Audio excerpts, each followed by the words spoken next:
కొత్తగా medical mafia అంటే ఏంటి అన్నది విందాం. మనతో పాటు ఉన్నారు Udaykanth sir. He is a high court advocate and మరియు కాంగ్రెస్ లీగల్ హ్యూమన్ రైట్స్కి వైస్ చైర్మన్. నమస్తే సార్. నమస్కారం మేడం. కిమ్స్ హాస్పిటల్లో జరిగిన దాని గురించి మనతో చర్చించారు సార్. అంటే మీ వైఫ్ని అడ్మిట్ చేసిన తర్వాత అసలు ఏం జరిగింది? అకౌంటెన్సీలో మీరు మ్యానిపులేషన్ జరిగింది అని చెప్తున్నారు. ఈరోజు మన ప్రజలకు కూడా తెలియాలి ఎలాంటివన్నీ కార్పొరేట్ సొసైటీలో జరుగుతున్నాయి. ఈ అన్యాయానికి ఎక్కడన్నా స్టాప్ అనేది ఉండాలి. సో ఈరోజు మేము అదే డిస్కస్ చేయబోతున్నాము. Thank you sir. So me experience ఏదైతే ఉందో ప్లీజ్ మాతో షేర్ చేయండి. Several times I come across addressing many social issues and more పర్టికులర్గా ఈ మెడికల్ మాఫియా అన్నది ఎంత వ్యాపించిపోతుంది సమాజంలో అన్నది ఎప్పటి నుంచో నేను చూస్తూ వస్తున్నాను. ఎంతోమంది పేషెంట్స్ రావడము, వాళ్ళ యొక్క ఇబ్బందులు చెప్పుకోవడము, కొన్నిసార్లు డాక్టర్స్ ట్రీట్మెంట్ సరగలేదు, కొన్నిసార్లు ఫీజెస్ ఎక్కువ ఛార్జ్ చేస్తున్నారు. మళ్ళీ దాని తర్వాత వాళ్ళు ఇన్సూరెన్స్ ఉంటే ఒక లెక్క, లేకపోతే మరో లెక్క. అంటే ఇన్సూరెన్స్ లేదంటే వాడిని ఇమీడియట్గా డిశ్చార్జ్ చేయడము, లేదు ఇన్సూరెన్స్ ఉందంటే అడ్మిట్ చేసుకొని ట్రీట్మెంట్ ఇవ్వడము. సో ఇవన్నీ చేస్తూ ఉన్నది నేను మామూలుగా వినేవాడిని. ఈ బిల్స్ ఏవైతే ఉన్నాయో అబ్నార్మల్ బిల్స్ ఛార్జ్ చేస్తారని చెప్తుంటారు. అవసరం ఉన్నా లేకపోయినా టెస్టులు అంటారు. సో ఇవన్నీ కూడా వినడం తప్ప ఎప్పుడు నేను అనుభవించలేదు. వెరీ రీసెంట్గా నా వైఫ్కి she was suffering with fever, vomitings and motions అని చెప్పేసి చాలా హెల్త్ ఒకటే రోజులో చాలా డిటారియేట్ అయిపోయింది. అది very recent days, April 15th నాడు మేడం. ఫోన్ చేసేసి ఫీవర్ ఎక్కువ అయింది, ఐ వాంట్ ఏదైనా మెడిసిన్ కావాలంటే, సార్ నాకు తెలిసిన ఒక డాక్టర్ ఉన్నారు, ఫోన్ చేద్దాము, ఎప్పుడైనా ఆయన ప్రిస్క్రైబ్ చేస్తారు మెడిసిన్. సో ఆయన ఫోన్ చేస్తే, ఎందుకంటే నేను బయట ఎక్కువ డాక్టర్స్ నమ్మను, హాస్పిటల్స్కి వెళ్ళను. సో ఆయన ప్రిస్క్రైబ్ చేస్తారు, అదే మెడిసిన్స్ నేను ఎప్పుడు తీసుకుంటూ ఉంటాను. ఆ రోజు ఎందుకు ఫోన్ చేస్తే ఆయన ఫోన్ కంటిన్యూస్గా ట్రై చేస్తాం కానీ ఫోన్ కలవలేదు. తీసుకుని హాస్పిటల్కి వచ్చేసరికి it is almost 10:30, 11 in between. ఎందుకంటే మణికొండ ల్యాంకోల్స్లో నేను ఉండేది. కిమ్స్ హాస్పిటల్ మా ఇంటికి జస్ట్ హార్డ్లీ ఒక 2 kilometers. నైట్ 10:30. ఎస్ మేడం, అది 15th ఏప్రిల్ నాడు. సో కిమ్స్ హాస్పిటల్ దగ్గరే కదా అని చెప్పేసి తీసుకువెళ్ళిన, ఈ డాక్టర్ రెఫర్ చేసినాడు కదా. సో తీసుకువెళ్తే ఆ రోజు నైట్ నేను సుమారుగా మేడం 15th ఏప్రిల్ 11:26 మేడం, నా దగ్గర ఉంది బిల్, ఇది ఒకసారి చూడండి, 11:26 PM. అంటే ఇది కూడా నేను అందరికీ చూడాలి, తెలియాలని ఎందుకు అనుకుంటున్నా అంటే, హాస్పిటల్లో జరుగుతున్న ఈ అఘాయిత్యాలను మనం పూర్తిగా నిర్మూలించాల్సిన అవసరం ఉంది. ఖచ్చితంగా there should be some full stop. ఇప్పుడు సరే మనకంటే ఇన్సూరెన్స్ ఉన్నాయి, డబ్బులు ఉన్నాయి, కడుతున్నాం, బట్ లేనివాడి పరిస్థితి ఏంటి, పేదోళ్ళ పరిస్థితి ఏంటి? ఈ రోజులలో పేదోడు వైద్యం తీసుకోవాలంటే ఆస్తులే కాదు అవయవాలు కూడా అమ్ముకునే పరిస్థితి ఏర్పడుతూ ఉంది. ఎందుకంటే మా ఊరు నుంచి కొందరు వస్తుంటారు మేడం, భూమి కుదబెట్టినా లేకపోతే బంగారం కుదబెట్టి వచ్చిన రోగం తగ్గుతలేదు, వ్యాధి తగ్గుతలేదు, ఏం చేయాలి అర్థమవుతలేదు. హాస్పిటల్కి వస్తే ఇన్ని బిల్స్ అయినాయి, టెస్టుల మీద టెస్టులు చేస్తూ ఉన్నారు, డిశ్చార్జ్ చేస్తలేరు, డబ్బులు అన్నీ అయిపోయినాయి. ఏదన్నా లాస్ట్కి మాట్లాడి ఏదన్నా డిశ్చార్జ్ చేయించండి, లేదంటే కనుక పేషెంట్ను మనము అట్లీస్ట్ బిల్స్ అని తగ్గించండి. అటువంటి టైంలో కొంత డాక్టర్స్ ఫోన్ చేస్తే 5% సుమారుగా రిక్వెస్ట్ చేస్తే వాళ్ళు తగ్గిస్తారు. సో తగ్గించేది ఎప్పుడు తగ్గిస్తారంటే అబ్నార్మల్గా బిల్స్ వేసిన తర్వాత తగ్గిస్తారు. ఇది నేను సరే ఒకసారి ఎక్స్పీరియన్స్ అంటే నేను చూస్తుంటాను. ఇది నాకు పర్సనల్గా నాకు మళ్ళీ ఎక్స్పీరియన్స్ అయింది ఎట్లా అంటే మేడం, 15th ఏప్రిల్ నాడు వెళ్ళిన కదా, 11:26 వాళ్ళు ఇచ్చిన బిల్ ప్రకారంగా, అంటే అడ్మిషన్ టైము 22nd దాకా నేను ఉన్నాను మేడం. అంటే 15th ఎట్లాగో హాఫ్ అన్ అవరే కదా నైట్. 16, 17, 18, 19, 20, 21, 22 డిశ్చార్జ్ అయిపోయింది మేడం. ఓకే, ఏ రోజైతే డిశ్చార్జ్ అయిందో ఆ రోజుకి సుమారుగా మనకు వాళ్ళు వేసిన బెడ్ ఛార్జెస్ 6 days అని రాసినారు. ఇంకొక డే అడిషనల్గా నేను మీకు అది కావాలంటే మళ్ళీ కూడా పెడతాను నేను, వాళ్ళు ఇచ్చిన ఇది. సో 7 days అని చెప్పి వేసినారు మేడం. కానీ డాక్టర్ కన్సల్టెన్సీ అసిస్టెంట్ ఫిజిషియన్ అని ఒకటి రాసినారు.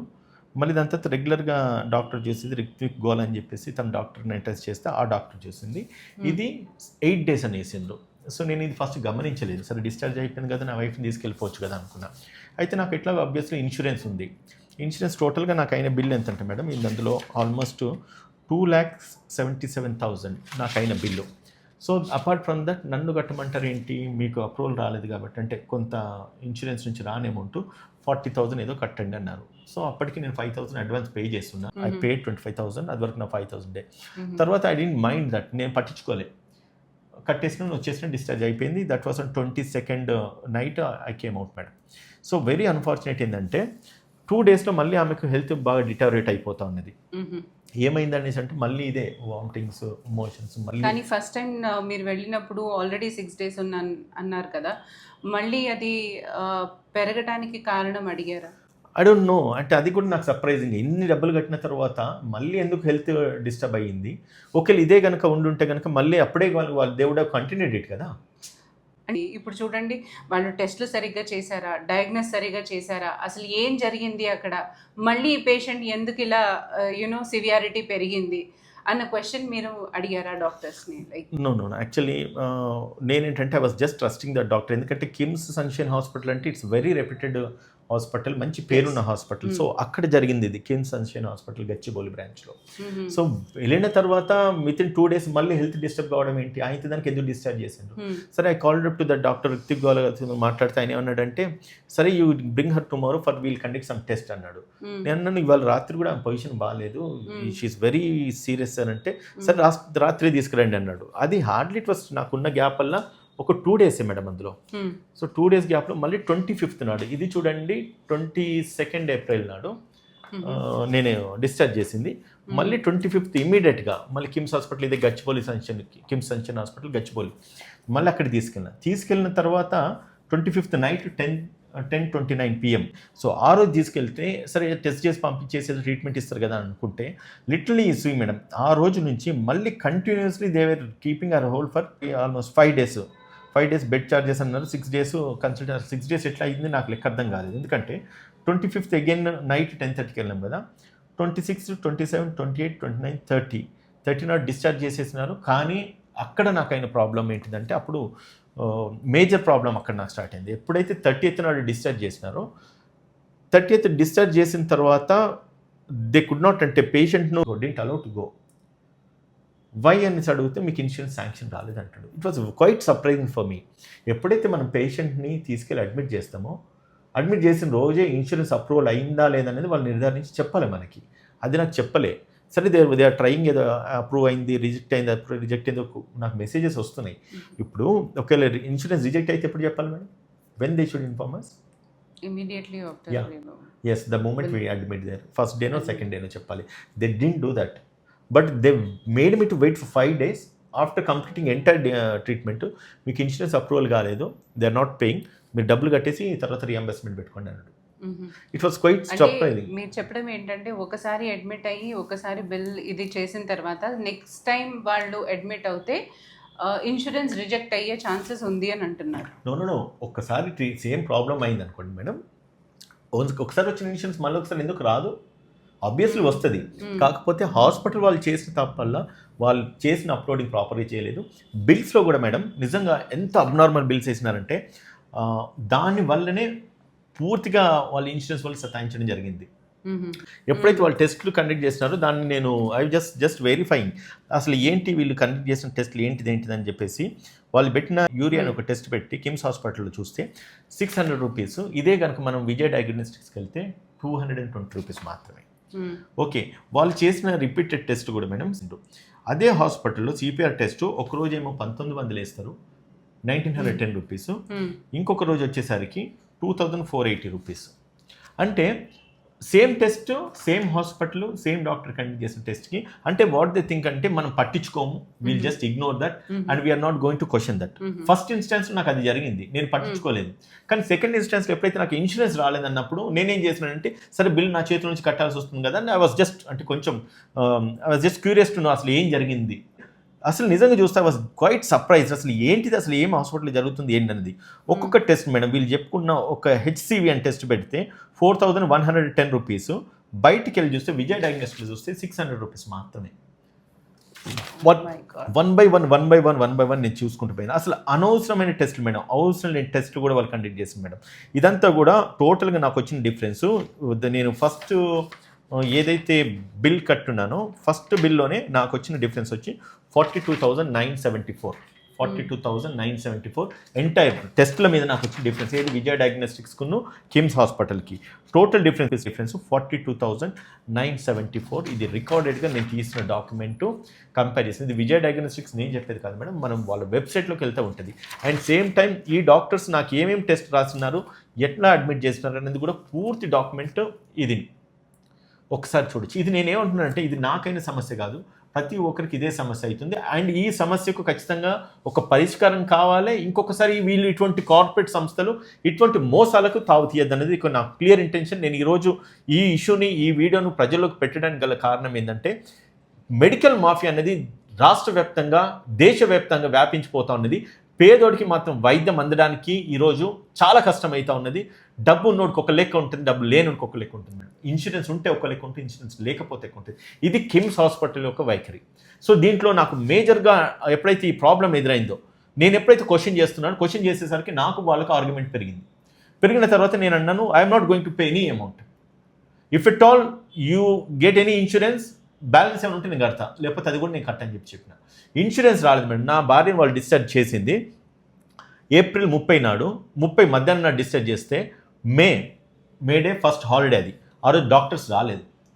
ఆ రోజు మధ్యాహ్నం దాకా వెయిట్ చేయించినారు. మధ్యాహ్నం దాకా వెయిట్ చేయించిన తర్వాత కూడా వాళ్ళు పంపించలేదు. నేను 30th నాడు నైట్ వరకు కూడా అక్కడ ఉండేసి ఇన్సూరెన్స్ అప్రూవల్ వచ్చిందా లేదా, 2 lakhs నేను కట్టలేనని కాదు, బట్ ఇట్స్ నాకు కంపెనీని ఇన్సూరెన్స్ నుంచి నాకు ఒక అవకాశం ఉంది, నేను వాడుకోవాలనుకుంటాను, కానీ నా డబ్బులు నేను ఎందుకు కడతాను? So that was the reason I was waiting there. Night అంతా తెల్లారి వస్తుందనేసి అన్నారు. తెల్లారి పొద్దున 6 గంటల నుంచి మొదలు పెడితే మేడం 10 o'clock దాకా రాలేదు. 10 o'clock నేను అక్కడ కమలాకర్ అనేసి ఒక వ్యక్తి ఉన్నాడు, ఇన్సూరెన్స్ చూసేద్దాం కిమ్స్ హాస్పిటల్లో. ఆయనకు ఫోన్ చేసి అడిగింది, ఏంటి ఇన్సూరెన్స్ శాంక్షన్ అయిందంటే లేదు రాలేదన్నాడు.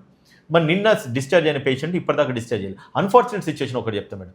ఎప్పుడైతే వీళ్ళు పేషెంట్ డిశ్చార్జ్ చేసినారో, డిశ్చార్జ్ చేసిన తర్వాత నా వైఫ్ అడిగింది, మీరు కొంచెం ఏదైనా జ్యూసెస్ ఏదైనా ఇస్తారని. నైట్ ఆకలి అవుతుంది, నా హస్బెండ్ ఇంకా రాలేదు అంటే, డిశ్చార్జ్ అయిన పేషెంట్ మేము ఏం సర్వీసెస్ చేయమని చెప్పేసి బ్లంట్గా రిజెక్ట్ చేసినారు. దట్ ఈస్ రియలీ పెథటిక్ అండి. ఎందుకంటే ఇక్కడ మీరో లేకపోతే డాక్టర్సో కాదు, అక్కడ పేషెంట్ని కదా వాళ్ళు చూసుకోవాల్సింది. మరి ఆ పేషెంట్ నిజంగా ఒక జ్యూస్ అడిగినందుకు వాళ్ళు తిరస్కరించారంటే అది నిజంగా అంత పెద్ద హాస్పిటల్ అయి ఉండి హ్యుమానిటీ అన్నదే లేదు. వీళ్ళు అంటే ఒక పేషెంట్ జ్యూస్ అడిగితే అసలు నో అనడం ఏంటో. It's very pathetic. So I thought like ఆ నెక్స్ట్ డే మార్నింగ్ వెళ్ళాం. 10 o'clock నేను ఆయనతో మాట్లాడి, నేను 10:30కి డాక్టర్, నాకు డ్యూటీ డాక్టర్ అవుతున్నారో అటెండ్ కావాలంటే మేడే కాబట్టి లీవ్ ఉన్నది రాలేదన్నాడు madam. So very quickly I said, by 12 o'clock I'm taking my wife outside, whether I pay the amount or not, who's ever comes and stop me, I'm not going to spare or tolerate anybody అని చెప్పినాను. 12 దాకా కూడా madam నేను wait చేసిన, ఒక doctor రాలేదు, ఒక consultants రాలేదు, ఈవెన్ ఇన్సూరెన్స్ కంపెనీ వాళ్ళు కూడా ఎటువంటి రెస్పాన్స్ లేదు. 12 o'clock I took my wife in a wheel chair. Very అబ్రప్ట్గా నేను తీసుకొని వచ్చేసిన. Who is that you the bloody fellows to stop me when I have pay 2,77,000 before, she could not recover. Again 2 రోజులకి రోగం వచ్చేసింది. మళ్ళీ నేను హాస్పిటల్ తీసుకొచ్చిన తర్వాత నా ఇన్సూరెన్స్ డబ్బులు అయినప్పుడు కూడా 2 లక్షల రూపాయలు మళ్ళీ వాడిని కట్టమంటారు. అంటే ఫస్ట్ టైం చేసినప్పుడు కూడా వాళ్ళు సరిగ్గా డయాగ్నోస్ అనేది చేయలేదు. ఎగ్జాక్ట్లీ. డయాగ్నోస్ అనేది చేయలేదు. ఇగ్నోరెన్స్ ఉంది డాక్టర్స్ దగ్గర, నెగ్లిజెన్స్ అండ్ ఫ్యూచర్ ఎక్స్పెక్టెన్స్ అనొచ్చు. ఎందుకంటే it's not like ignorance negligence అంటే డాక్టర్లు చదువుకున్న వాళ్ళు ఇగ్నోరెన్స్ నెగ్లిజెన్స్ ఉండదు. మళ్ళీ పేషెంట్ మళ్ళీ మన దగ్గర రావాలి, మళ్ళీ వీడు రక్తం పీల్చుకొని తాగాలి. ఇన్సూరెన్స్ కంపెనీలు ఉంటే ఇన్సూరెన్స్ లిమిటేషన్ మొత్తం కూడా అయిపోయేంత వరకు చూసుకోవాలి. పేషెంట్ దగ్గర డబ్బులు లేవంటే పేషెంట్ డబ్బులు మొత్తం ఓడగొట్టేదాకా వాళ్ళు చూసుకోవాలి. శవాల మీద ఈరోజు హాస్పిటల్స్, డాక్టర్స్ బ్రతుకుతూ ఉన్నారు మేడం. ఇది మన హైదరాబాద్లో పరిస్థితి, మన తెలంగాణలో పరిస్థితి, మన దేశంలో పరిస్థితి కూడా ఇట్లాగే ఉంది. There is no answer for that. So అక్కడ ఏదైతే నాకు ఇన్సిడెంట్ జరిగింది, మేము చెప్పడం అంటే మనం డివేట్ అవుతున్నాం. అయితే నా వైఫ్ని తీసుకొని బయటకు వచ్చి సెక్యూరిటీ గార్డ్స్ అందరూ వచ్చేసి నన్ను ఆపేసినారు. I said who's what stops me now, I'm not going to spare anybody అని చెప్పేసి వాళ్ళని తోసేసి I brought my wife down. తీసుకురాగానే మేడం మొత్తం బ్యారిగేట్స్ అన్ని ఎంట్రన్స్ గేట్ దగ్గర క్లోజ్ చేసేసి డబ్బులు కడితే పంపించండి. దే కాల్డ్ పోలీస్ అగేన్స్ట్, నా మీదకి పోలీసులను పిలిపించేసి they try to threaten me. Despite I being an advocate, నాకున్న ఇన్ఫ్లుయెన్స్, నాకున్న కెపాసిటీలో I never bother about any police. ఎందుకంటే ఎంతోమందికి సమస్య వస్తే నేను నిలబడి కొట్లాడతా, పోలీసులకు వ్యతిరేకంగా నేను కొట్లాడతా. నా సమస్యను నేను సాల్వ్ చేసుకోలేనా? బట్ స్టిల్ వాడు పోలీసులను పిలిపించడం అనేది బెదిరించాలనుకున్నాను. కానీ ఎప్పుడైతే ఇన్సిడెంట్ జరిగినట్టుగా నేను క్లుప్తంగా వాళ్ళకి ఎక్స్ప్లెయిన్ చేసినాడో, నోరు మూసుకొని వెనక్కి తిరిగి వెళ్ళిపోయినారు పోలీసులు. Because they know that fact. ఎందుకంటే హాస్పిటల్లో ఏం జరుగుతున్నదని వాళ్ళకి తెలుసు. పేషెంట్కు ఆల్రెడీ 2,70,000 రూపాయలు, 2,70,000 ఆల్రెడీ కట్టినా మళ్ళీ 2 లక్షల రూపాయలు ఇన్సూరెన్స్ రాదని చెప్పేసి they trying to stop me. How far this is fair? సరే నేనంటే డబ్బులు ఉన్నాయి మేడం కట్టుకుంటాను, లేని పరిస్థితి ఏంది? ఇదే అలవాటు కనుక వీళ్ళకి మనం చేస్తే ఈ కార్పొరేట్ సంస్థలు మొత్తం కూడా సమాజాన్ని నాశనం పట్టిస్తుంది. రేపు నిజంగా ఎవరైనా కామన్ మ్యాన్ ట్రీట్మెంట్ పోవాలనుకుంటే అవయవాలు అమ్ముకోవాల్సిందే. వాడు సగం బాడీలో సగం పార్ట్స్ అమ్ముకొని మిగతా సగం పార్ట్స్ మీద వాడు డిశ్చార్జ్ అయ్యి మీతో డబ్బులు కట్టుకొని పోవాల్సిన అటువంటి పరిస్థితిలో ఉన్నాం మేడం. ఎప్పుడైతే దెన్ ద పోలీస్ కేమ్, నేను ఎప్పుడైతే గొడవ ఇంకా కూడా ఎగ్జాగరేట్ అవుతుందో, దెన్ ఆఫ్టర్ అప్పుడు నా డ్యూటీ డాక్టర్ వచ్చేసి he was trying to negotiate with me because I was shouting there. ఎంటర్ మొత్తం అంతా గుమ్ముగూడిపోయినారు, హాస్పిటల్ అంతా గుమ్ముగూడిపోయినారు. నన్ను ఎంట్రన్స్ నుంచి బయటికి రానియట్లేదు. నా వైఫ్ కిందే ఉంది, నేను బయట ఉన్నాను. నా మదర్ నా సన్ కూడా నన్ను అకామిడేట్ చేస్తూ ఉన్నారు. I never called anybody. నాకు ఎవరి హెల్ప్ తీసుకోవాలనిపించలేదు. ఎవరికి నేను పెద్దగా అంటే ఒక సాయం తీసుకొని ముందుకెళ్లాల్సిన అవసరము నాకు ఎప్పుడు లేదు, ఎప్పుడు అనిపించలేదు. I was the one person fighting with this issue. But still నేనేంటంటే మేడం, ఇది నేను ఫైట్ చేయాలనేది నా ఉద్దేశం కాదు, నేను కట్టలేకని కాదు, డబ్బులు కట్టొద్దు అన్నది కూడా కాదు. కానీ ఈ యొక్క ఇష్యూ వల్ల ఎన్నో విషయాలు బయటకు వచ్చినాయి. I will tell you one more example madam. ఆ రోజు ఎప్పుడైతే డాక్టర్ వచ్చి he is trying to negotiate with me, ఏం జరిగిందంటే, నువ్వు చేసిన రాద్దంతం ఇది, because of your negligence insurance మాకు శాంక్షన్ కాలేదు. దెన్ ఐ సెడ్, ఏమి అసలు నేను మాత్రం డబ్బులు కట్టా, you whatever you want to do you do అంటే, ఆయన ఏం చేసి మళ్ళీ అప్పుడు ఆ కన్సర్న్ ఇన్సూరెన్స్ కంపెనీ వాళ్ళ డాక్టర్తో మాట్లాడి he gave an approval of 1,43,000 madam out of 2 lakhs. And again this fellow was saying that మీకు మేము కొంత డిస్కౌంట్ ఇచ్చినాము. I can show you this document madam. KIMS hospital, Sunshine, Gachibowli branch. Okay, ఇందులో that fellow he's charged 2,04,000 rupees ఏదో అయితే 47,000 rupees నన్ను మళ్ళీ కట్టమంటాడు. 1,43,000 అయింది. అండ్ డిస్కౌంట్ ఏదో 12,000 రూపీస్ ఏదో డిస్కౌంట్ ఇచ్చినని ఏదో ఫేవర్ చేసినట్టుగా బిల్ ఇచ్చిండు. So he ask me to pay 47,000. చలో ఒక మాట అడుగుతా, నీ 47,000 దేనికి కట్టాలని అడిగింది madam. when I questioned him that he was ticking out all this nonsense. ఇవన్నీ దీనికి కట్టాలి అని చెప్పేసి టిక్ పెడుతున్నాడు. మెడికల్ ఏదో శానిటేషన్ దానికి వాడినా దీనికి వాడినా అన్నీ కూడా madam with all with vague bills madam. ఒక్క దాంట్లో కూడా ప్రాపర్ ఇది లేదు, శాంటిటీ లేదు. సరే, దాంట్లో నేను ఒక ఫైండ్ అవుట్, ఒకటి క్యాచ్, నేను ఒకటి సింపుల్ కొట్టి ఫైండ్ అవుట్ చేసిన ఒక్క డిఫరెన్స్ మీకు ఇప్పుడు చెప్తా. I found 30,000 rupees as a city scan madam. City స్కాన్కి that fellow has charged me 30,000 rupees అని చెప్పేసి. I was quite surprised. ఇది ఏంటి, ఇది 30,000 rupees. I was just surprised. అసలు ఏంటిది, ఇది 30,000 రూపీస్ ఏంటిది. అండ్ దాని తర్వాత ఇంకొక టెస్ట్ అని రాసినారు మేడం వీళ్ళు, హెచ్ఆర్సిటీ అని చెప్పేసి. దానికి 13,700 రూపీస్. సిటీ స్కాన్కి వచ్చి 30,390 రూపీస్. రైట్, ఇది ఏంట్రా బాబు అని చెప్పేసి I was just trying to verify. నేను బయటకు వచ్చిన తర్వాత వెరిఫై చేసిన. అదే అప్పుడు కూడా నేను నెట్లో కొట్టి చూస్తే madam, I was surprise to know ఇదే సిటీ స్కాన్కి నేను నెట్లో చూసినప్పుడు విజయ్ డయాగ్నోస్టిక్స్లో 30,000 ఏదైతే తను ఛార్జ్ చేసినాడో కిమ్స్ హాస్పిటల్ గచ్చిబౌలిలో, విజయ్ డయాగ్నోస్టిక్ వెబ్సైట్కి వెళ్ళి చూస్తే కేవలం 11,000 రూపీస్. See the difference. తర్వాత ఇప్పుడు నేను ఇదివరకు మీకు చెప్పిన ఇంకొక టెస్ట్ హెచ్ఆర్సిటీ టెస్ట్ అనేసి అన్నాం కదా, దానికి he charge me 13,700 rupees, 13,730 rupees. ఇదే నేను test I went and verified. అది just I was verifying the వెబ్సైట్లో వెరిఫై చేస్తే ఇట్ వాజ్ జస్ట్ 2,500 రూపీస్. ఎప్పుడైతే మనం బయటికి ఇన్ జనరల్ టెస్ట్లకు వెళ్తామో, టెస్ట్లకు వెళ్ళినప్పుడు బయట డాక్టర్కి మనం పే చేసేది బేర్ మినిమం. ఈ కార్పొరేట్ హాస్పిటల్ మనం ఎప్పుడైతే అడ్మిట్ అయి ఉన్నప్పుడు they will charges for bed charges అని 9,000 రూపాయలు వేసినాడు. పేషెంట్ అడ్మిట్ అయింది, వాళ్ళు 5 days అని రాస్తున్నారు. డాక్టర్ కన్సల్టెన్సీ ఏమో 6 days అని రాస్తున్నారు.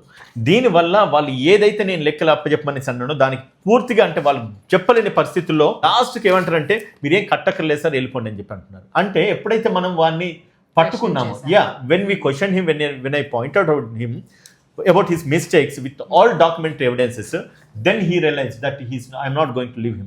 ప్రతి ఒక్క దాంట్లో మేడం మీరు ఇచ్చిన ప్రతి మెడిసిన్స్లో కానీ, లేదంటే కనుక వాళ్ళు చేసిన టెస్ట్లో కానీ, వాళ్ళు ఇచ్చిన కన్సల్టెన్స్లో కానీ ప్రతిదీ మ్యానిపులేటేషనే. ఇటువంటి మ్యానిపులేటేషన్ చేసుకున్న బిల్స్ని అన్ని తీసుకుపోయేసి ఇన్సూరెన్స్ కంపెనీకి అప్పచెప్పేసి, ఇన్సూరెన్స్ కంపెనీ నువ్వు బిల్లు కట్టరా అంటే వాడు ఎందుకు కడతాడండి? That fellow bluntly refused it. ఎప్పుడైతే వాడు రెఫ్యూజ్ చేసినాడో this fellow started ask me money to pay. Why should I pay? నేను కట్టాల్సిన అవసరం నాకే ఉంది. Where I have an insurance. ఇంకోటి కూడా చెప్తాను మేడం, ఎప్పుడైతే మనకి ఇన్సూరెన్స్ ఉంటుందో, ఇన్సూరెన్స్ ఒక మెడికల్ ఇన్సూరెన్స్ ఒక 10 lakhs లిమిట్ నాకు ఉంది. నేను ఒక 4 lakhs వాడినంటే నెక్స్ట్ నాకు లిమిట్ ఉండేది 6 lakhs. వీడు వేసిన ఈ దొంగ బిల్లుల వల్ల నాకు ఆ లిమిట్ పోయింది కదా. జెన్యున్గా వేసి ఉంటుంటే కానీ 2 లక్షలు అయ్యేది కావచ్చు. రేపు సడన్గా నాకు ఏదైనా యాక్సిడెంట్ అయింది, నేను ఒకళ్ళు డబ్బులు కట్టాల్సి వచ్చింది, 8 లక్షలు 10 లక్షలు బిల్ అయింది అనుకోండి ఫర్ ఎగ్జాంపుల్ హాస్పిటల్కి. ఈ 4 lakhs మినాయించి నాకు 6 lakhs ఇస్తారు, మిగతా 4 లక్షల రూపాయలు నిన్న జేబుడికి వెళ్ళి కట్టుకోవాలి. Why should I pay that when I'm cautious? అంటే వెరీ సీరియస్గా నేను తీసుకొని ఐ వాస్ వెరీ కాషియస్గా ఒకసారి వెరిఫై చేస్తా ఉంటే వాళ్ళు చేసిన అంటే మినిమం కామన్ సెన్స్ ఉన్నాడు ఎవడు కూడా మేడం. అరే నీకు పేషెంట్ బెడ్ ఛార్జెస్ 5 days ఇస్తావు, డాక్టర్స్ కన్సల్టెన్సీ 6 days అని ఎట్లా ఇస్తావు? నాకు అర్థం కాదు. ఇంకొకటి మేడం, నేను very very bad incident I want to tell you madam. నా వైఫ్ ఎప్పుడైతే డిశ్చార్జ్ అయిన తర్వాత కూడా అప్పుడు కూడా నేను గొడవ పెట్టేసి బయటకు వచ్చేసిన. They call the police, no police is going to do nothing because I'm at the right side. నేను తప్పు చేయనప్పుడు నేనేదో పోలీసుకు భయపడాలి? ఎప్పుడైతే they came to know the facts and నేను నా గురించి నేను చెప్పిన తర్వాత సైలెంట్గా వెనక్కి తిరిగి వెళ్ళిపోయాను అనమాట. So I want to tell you one more thing. ఇదంతా గొడవ అయింది కదా, గొడవ అయిన తర్వాత వాడు ఈ లాస్ట్కి ఏం చేసినాడంటే డాక్టర్ వచ్చి మాట్లాడిన తర్వాత ఈ గాట్ స్కేర్డ్, ఏదో అవుతుంది ఎందుకు అనవసరంగా హాస్పిటల్ పరువు తీసుకోవాలని చెప్పేసి ఈ బ్లంట్లీ మేడం 47 రూపాయలు ఏవైతే నన్ను కట్టమండో అక్కర్లేదు కట్టకండి అని చెప్పేసి జస్ట్ ఈ gave me discount. And then after I took my wife and came out. Very bad incident. నేను ఈరోజు మీ ముందుకు రావడానికి గల కారణం ఏంటంటే నా వైఫ్కి మళ్ళీ ఇబ్బంది అయింది. సెకండ్ డే వీళ్ళు ఇచ్చిన మెడిసిన్ ఏదైతే ఈమె రెగ్యులర్గా వాడే మెడిసిన్ని ఒక 40 mg పెంచండి అని చెప్పి పంపించినారు, కానీ తప్ప వాళ్ళు ఇంకా అడిషనల్గా ఇచ్చిన మెడిసిన్స్ ఏం లేవు, వాళ్ళు గొప్పగా ప్రిస్క్రైబ్ చేసిన ట్రీట్మెంట్స్ ఏం లేవు. దీనిక 15 రోజులు అడ్మిట్ చేసేసి ఆమెను ఇబ్బంది పెట్టినారు. తర్వాత బయటకు వచ్చిన తర్వాత కూడా వెరీ ప్యాథటిక్ కండిషన్. మెడిసిన్స్ ఏవైతే తీసుకుంటున్నో ఓవర్ డోసేజ్ అయింది, హార్ట్ అంతా పాల్పిటేషన్ అవుతుంది, గుండె కొట్టుకుంటుంది, ఏం చేయాలి, నాకు ఇబ్బంది అవుతుందని నాకు ఫోన్ చేసింది మేడం. ఫోన్ చేసినప్పుడు ఐ సెడ్ ఇదే నువ్వు ఒకసారి జస్ట్ డాక్టర్ గారితో మాట్లాడు, ఆయన ఏం సజెస్ట్ చేస్తున్నాడు ఆయన సజెషన్ తీసుకుంటే what happened, that fellow didn't pick up my wife's call. She called twice. Phone చేసిన ఎత్తట్లేదని చెప్పి నాకు ఫోన్ చేస్తే ఒక మెసేజ్ పెట్టమన్నాను. నేను మీకు ఆ మెసేజ్ చూపిస్తాను చూడండి, నా ఫోన్లో ఉంది, స్క్రీన్ మీద డిస్ప్లే అవుతుంది మెసేజ్ చూడండి. నేను మెసేజ్ పెట్టిన తర్వాత what he replied you know madam, you go and consult age hospital, you have a doctor there అంటాడు. What the bloody hell, we have paid you 4.5 lakhs at your hospital and despite of 15 days of your treatment you don't want to treat my wife because I questioned you.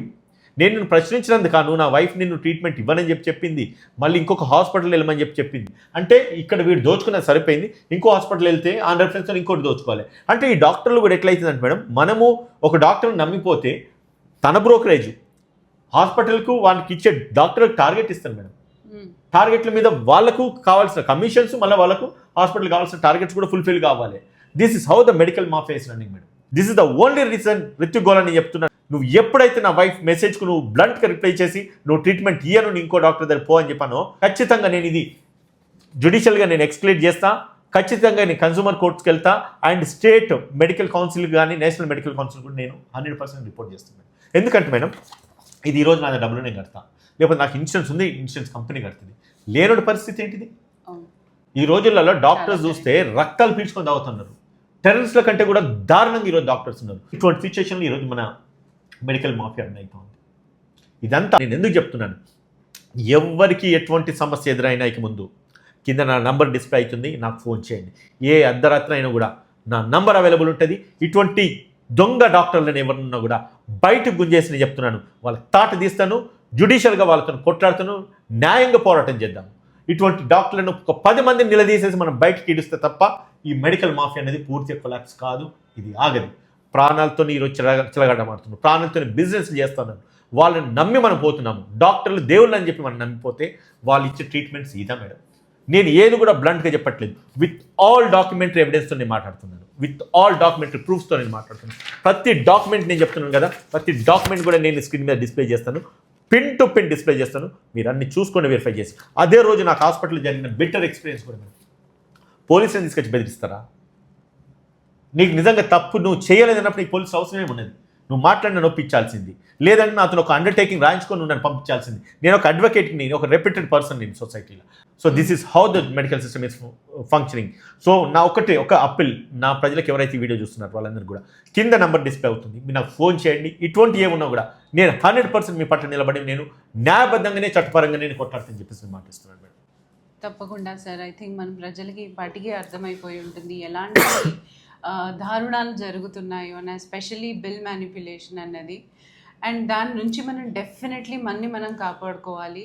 So మీకు కింద display అయ్యే నంబర్కి తప్పకుండా call చేసి వాళ్ళని help తీసుకోవాలని కోరుకుంటున్నాను. Thank you thank you so much madam. Thank you so much. Thank you.